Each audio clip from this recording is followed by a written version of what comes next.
The screen fades in to a violent snowstorm. Asterisk's wind screams through a frozen valley.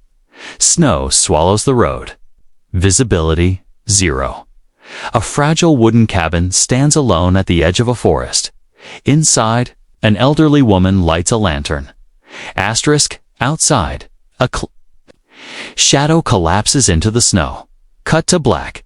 A single question appears on screen. Asterisk, asterisk, if you had only one blanket, one bowl of soup, and one chance to survive the winter, would you share it with a stranger? The storm arrived without mercy. Snow pounded against the small cabin like fists, demanding entry. The mountains disappeared beneath a white rage. It was the kind of night that erased footprints, swallowed cars, and froze hope's solid dot.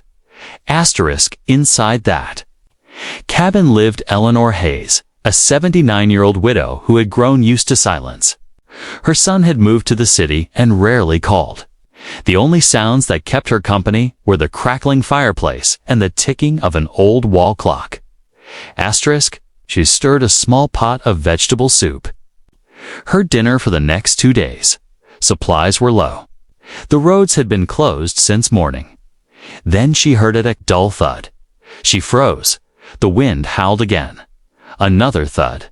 Closer. Her heart trembled in her chest. No one traveled these roads during storms. No one sane. She grabbed her lantern and slowly opened the door. The wind struck her face like knives. Asterisk through the swirling snow. She saw a shape near the steps. A man, collapsed, half buried, without. Thinking of her age, without thinking of danger, Eleanor stepped into the storm. Her boots sank deep into snow as she reached him. His lips were blue. His eyelashes were frosted white. He was barely breathing. Asterisk, you're not dying here, she whispered. Asterisk with strength she didn't know she still possessed. She dragged him. But he was ice.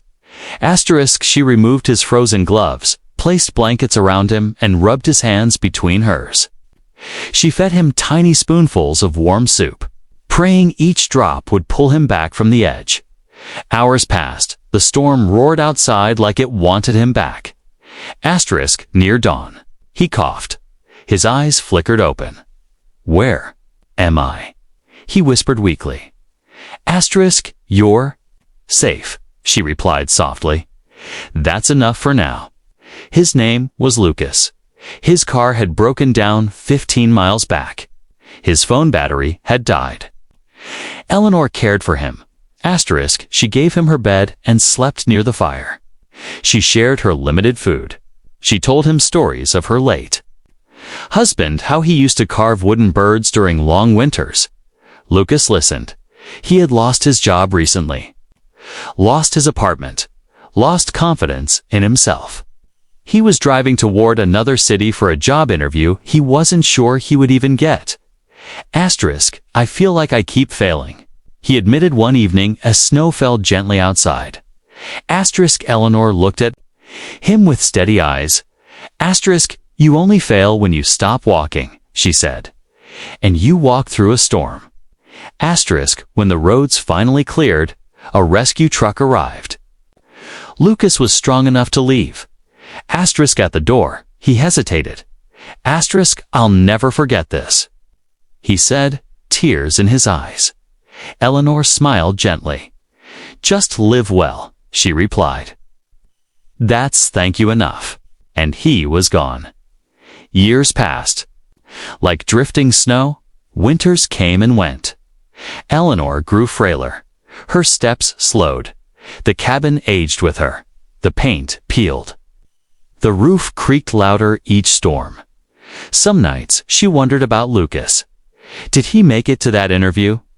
Asterisk, did he survive his own storms? Asterisk, then one quiet winter evening 3 years later. There was a knock. Soft, certain. She opened the door. Asterisk, a tall man stood there, well-dressed. Confident, but with the same eyes. Asterisk, Eleanor, he said, his voice breaking. You saved my life.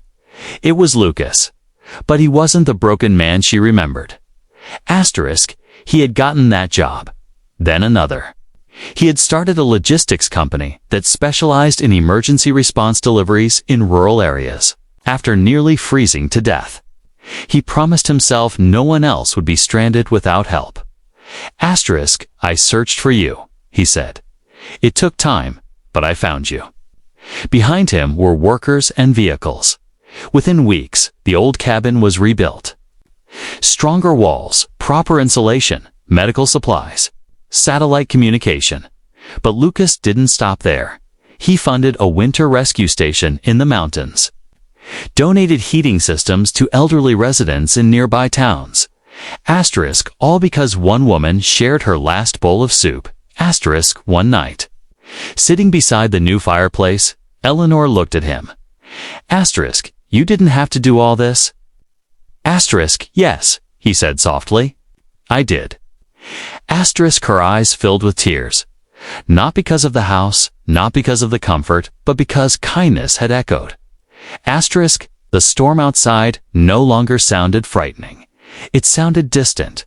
Weeks later, as snow began falling again, Eleanor fell asleep peacefully in her chair by the fire.